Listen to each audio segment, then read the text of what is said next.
कालियम ब्रोमेटम, ये thirsty remedy है। इसका स्पेयर ऑफ एक्शन ब्रेन पर होता है।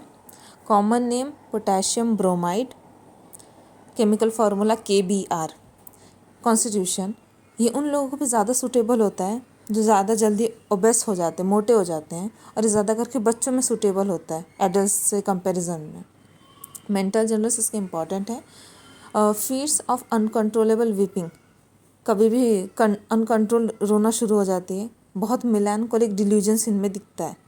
लॉस ऑफ मेमोरी होती है, भुलक्कड़ होते हैं, फॉरगेट्स भूल जाते हैं कि कैसे बोलना है, बहुत एब्सेंट माइंडेड होते हैं, और इनको बोलने से पहले इनको स्टार्टिंग के शब्द याद दिलाने पड़ते हैं तो वो आगे बोल पाते हैं। डिप्रेस्ड होते हैं, लो स्पिरिटेड होते हैं, और एंशियस टाइप की पर्सनालिटी होती है। Feel as if they would lose their minds, बहुत रेस्टलेस होते हैं, स्लीपलेस होते हैं ड्यू टू वरी और ग्रीफ, चिंता होती है, बहुत टेंशन होती है इनको, या फिर इनको ऐसा लगता है कि लॉस ऑफ प्रॉपर्टी या फिर रेपुटेशन हो जाएगा, तब इसकी वजह से मतलब चिंते में ही रहते कि अगर मेरा सब चला गया तो, या फिर बिजनेस एम्बेरसमेंट की वजह से भी रेस्टलेस या फिर स्लीपलेसनेस आ जाती है।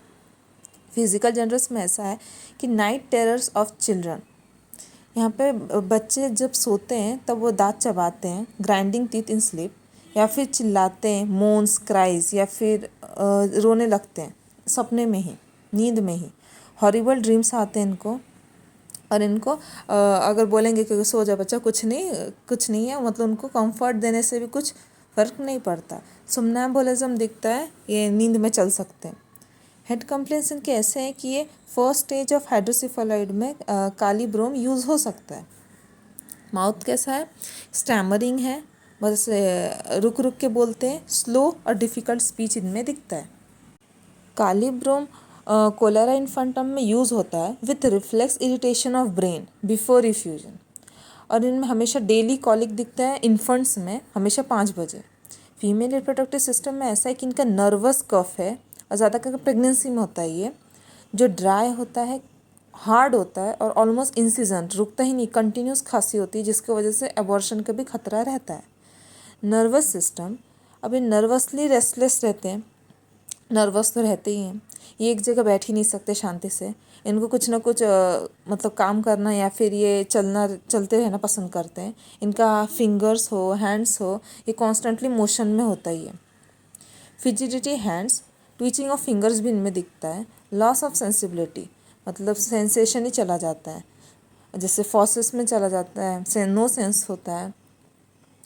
लैरिंग्स, यूरेथ्रा, एंटायर बॉडी में सेंसिबिलिटी लॉस हो जाती है।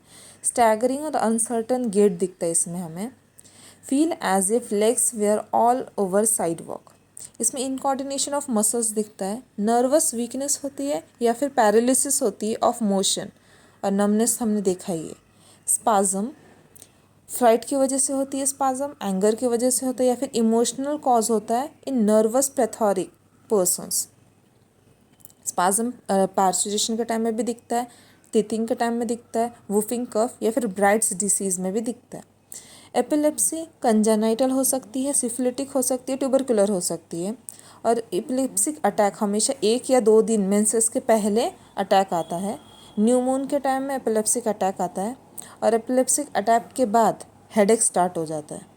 स्किन कंप्लेंट्स ऐसे हैं कि इनमें एक्ने आते हैं, जो सिम्प्लेक्स इंडुरेटा रोज़ासियाई, ब्लूइश रेड कलर के होते हैं, पुस्चुलर होते हैं, फेस पे आते हैं, चेस्ट पे आते हैं, शोल्डर पे आते हैं। लीव्स अनसाइटी स्कार्स, धब्बे छोड़ के जाते हैं, और ज़्यादा करके यंग फ्लैशी पर्सन्स में दिखते हैं जो ग्रॉस हैबिट्स के साथ रहते हैं। और ये एंटीडोट करता है लीड पॉइजनिंग को। और एमरेशन जो है ना, मोस्ट ऑफ द जनरल एमरेशन ये है कि ये व्हेन ऑक्यूपाइड मेंटली और फिजिकली।